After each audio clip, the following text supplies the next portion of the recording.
Alright, hey guys, it's time for my review of The Batman. Once again, this is a spoiler review, so if you have already watched the film or you're not planning to watch it and you just want a spoiler, sure, hang around. Otherwise, I suggest you don't stick around for this because it's actually a really good movie and I highly recommend you guys go and check it out before you listen to this review. So I just watched it a day ago and yeah, I wanted to do the breakdown yesterday, but then I thought I'll take a day off and just gather my thoughts and just give people one more day over the weekend so that they can actually watch this film at their own pace and then come to this review. Now, first of all, this is a very young Batman. He's only been 2 years in Gotham and he's still learning. And there's a lot of things that Batman doesn't do very well in this film as a detective. He's actually a very bad detective in this film. But he's a very good fighter, excellent martial artist. Physically, he is an absolute beast.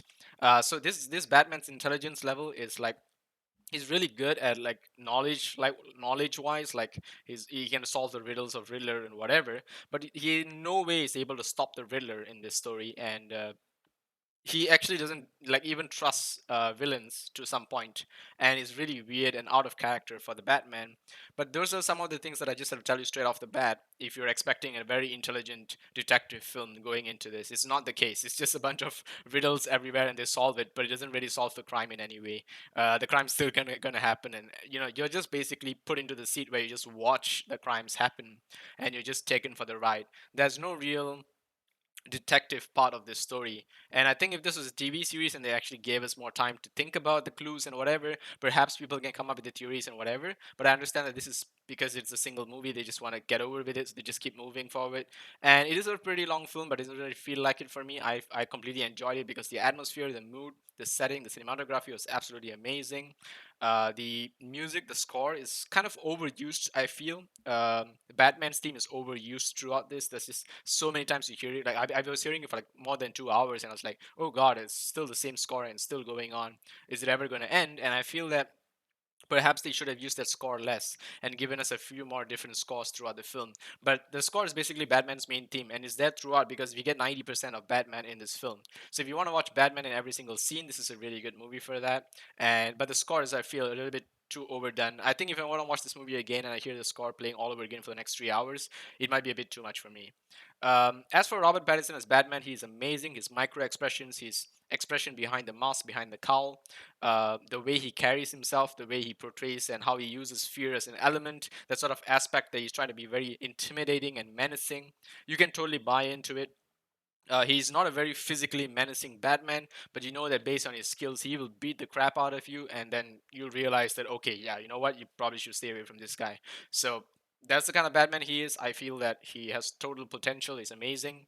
He has the look, he has the feel, he does his part really well. He's very active Batman, always up to something, investigating, doing things. He basically plays no part as Bruce Wayne in the story. He's a very bad Bruce Wayne because we don't really get any of that from him truly. And he's all the time brooding as Batman in the cave. He doesn't even know that his own Wayne Foundation's fund is actually being funneled to all of these crime syndicates in Gotham, which is really weird because you're like supposed to be the greatest detective, or maybe not yet still, but if you're investigating so much of crime out there and stopping crime out there without even realizing your own family's trust fund is going to all of these crime syndicates, I feel like, what really? Like, excuse me, you're not even investigating your own family's money, like where it's coming from. So it's really weird how Batman doesn't care about the things where the money really is, which is in his family, but he's going out there trying to beat bad people in the streets thinking that will solve the problem.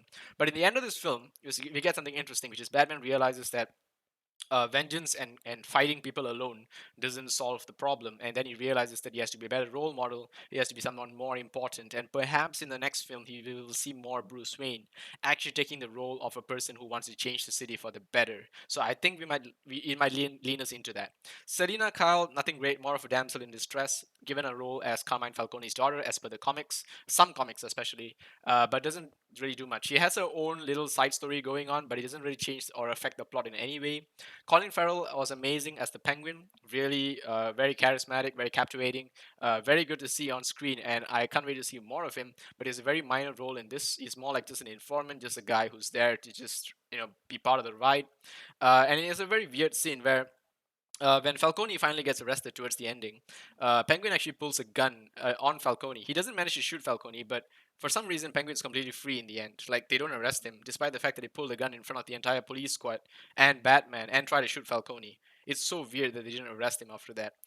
Jeffrey Wright as James Gordon was pretty good. He's actually the main detective in the story, and Bruce Wayne is like Batman is more so learning from him. He's more of a mentor for Batman, and they're sort of buddies. But I feel that Gordon actually does most of the work because Batman's actually more of the an executioner. He doesn't really it doesn't really solve the crime much in any way. He does eventually figure things out, but it's a bit too late. So the Riddler has a bunch of targets in this. I think it's the XDA and then the X um, mayor and then the DA and then the commissioner, and he actually managed to kill these people quite brutally. He puts a bomb in one guy's face, he hits another guy with a hammer, he uses a chisel or something like that to kill the third guy. He kills them all quite brutally, and then his fourth target is Bruce Wayne, who he can't get because he's out as Batman. So he sends a mail, he posts like a letter to Wayne Manor, thinking that it will actually manage to kill Bruce Wayne. I don't understand why it's something that's so like so not very effective. Like he did something very certain that killed all of his other targets, but he did something very simple like sending a post to Bruce Wayne thinking that he might get it. Bruce Wayne has like a million butlers, like anyone could have read it. And guess what? Alfred read the letter, and Alfred sort of, thanks to his reflexes, threw it as it exploded in his like in front of his face, and it turns out to be a bomb. Alfred survives, but it puts Bruce Wayne in a sort of a shock, realizing that Alfred might have died. So Bruce Wayne actually investigates and finds out that Riddler is actually targeting a lot of big people involved in some sort of huge crime syndicate. And the reason he's also targeting Bruce Wayne is because the Wayne family is actually supposedly a part of it, or at least Riddler thinks so. So Bruce Wayne goes to investigate it by how he goes as Bruce Wayne to ask Carmine Falcone, the one person you shouldn't trust, whether his dad is a bad person. And Carmine Falcone is like, yeah, totally. Your dad and I were good buddies. Your dad helped me when I was having some bullet wounds. Your dad treated me, and then he wanted a favor return. I went and killed the guy who was going to give him some bad press because he was standing for mayor. And the bad press apparently is that Martha is actually like a mental patient or something. So that's one reporter who had info on that and wanted to leak it out when Thomas Wayne was standing for mayor. So Falcone apparently killed the guy who Thomas Wayne told him to keep quiet, and then Bruce Wayne totally buys it. He's like, "Oh yeah, my dad's a bad guy," and thank God Alfred is alive. And Alfred tells Bruce Wayne like, "No, Thomas is actually a really good guy. Your dad is actually a good guy. Don't trust Falcone. Your dad wanted Falcone to keep the guy quiet, but didn't expect Falcone to go and kill him. So if Alfred didn't survive that bomb blast, Bruce Wayne would just believe Falcone and think that the Wayne family is all bad. Like really, dude? Are you gonna trust Falcone? What the hell? Like, so weird and out of character for the Batman.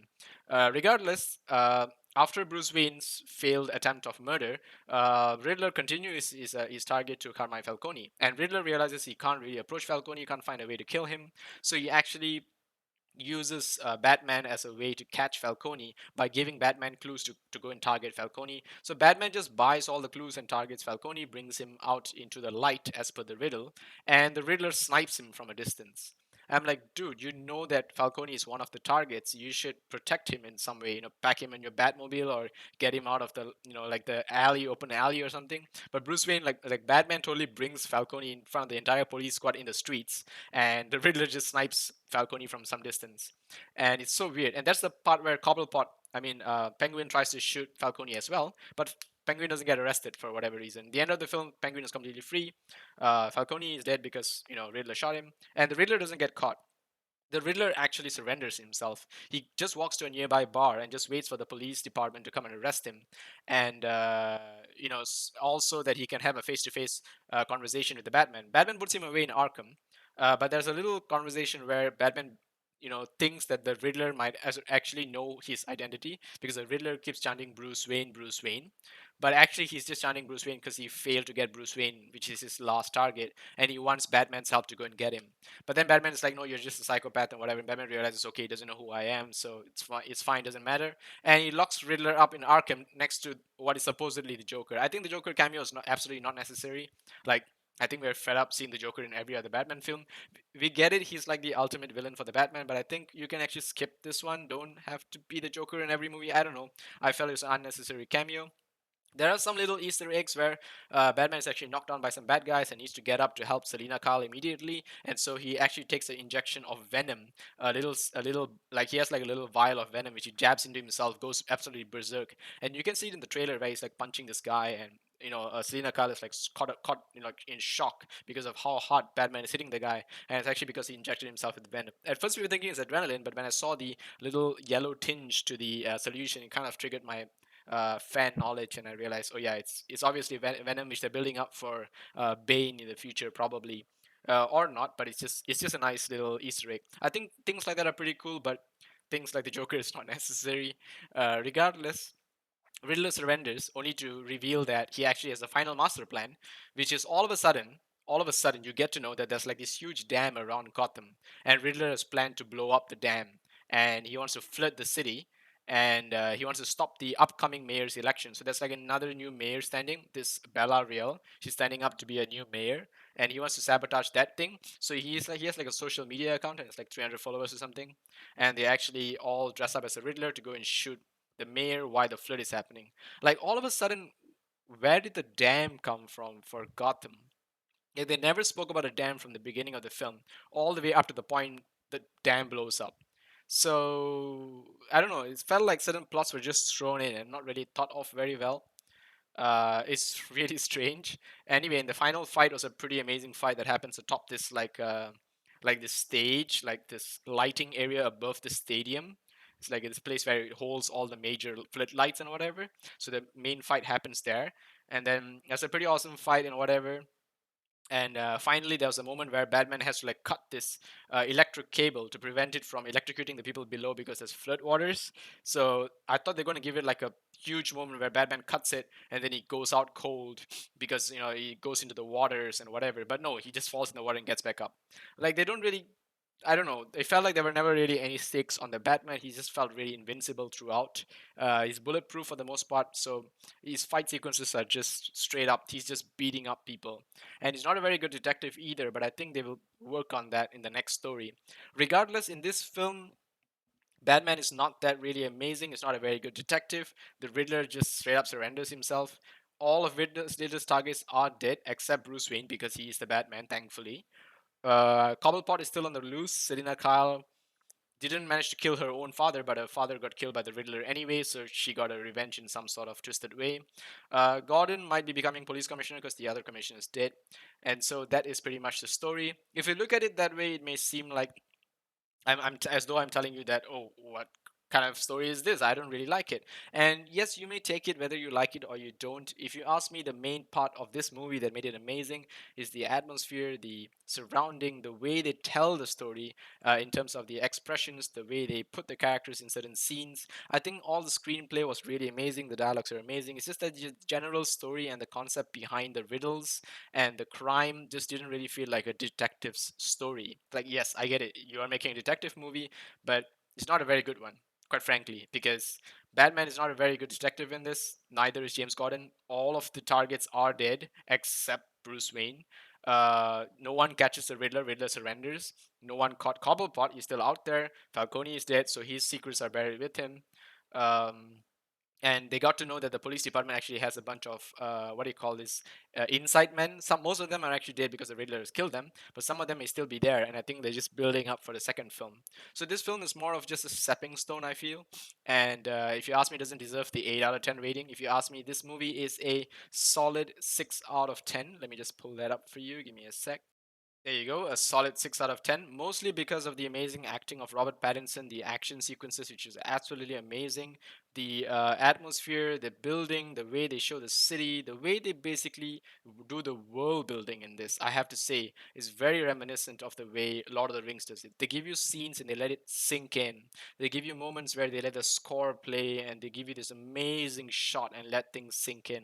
I think those are definitely the highlights of this. And I think it pretty much settles that I think Matt Reeves is also a very much visual oriented director, similar to Zack Snyder, and the plot doesn't really stand as a very great story or whatever. It's in no way anywhere close to The Dark Knight or even Batman Begins, but I think it's a really good Batman and definitely something a lot of people would take to as a favorite because I think it has a very nice mood and atmosphere.